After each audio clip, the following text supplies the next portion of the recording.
Narayanganj বিশিকের ১ number গেটের দেখেন ছায়া সুশীতল গাছ এবং এত সুন্দর পরিবেশ, চমৎকার গাছগুলো একদম নীরব নিথর দেহে দাঁড়িয়ে আছে।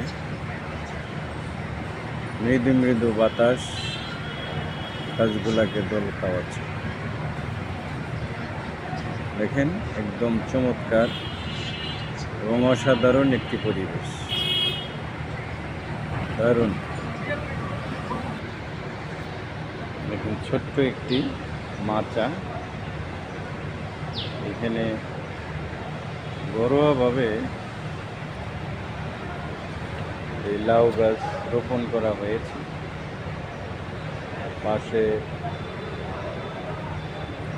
পেঁপে গাছও আছে, তারপরে বিভিন্ন প্রকৃতির শাক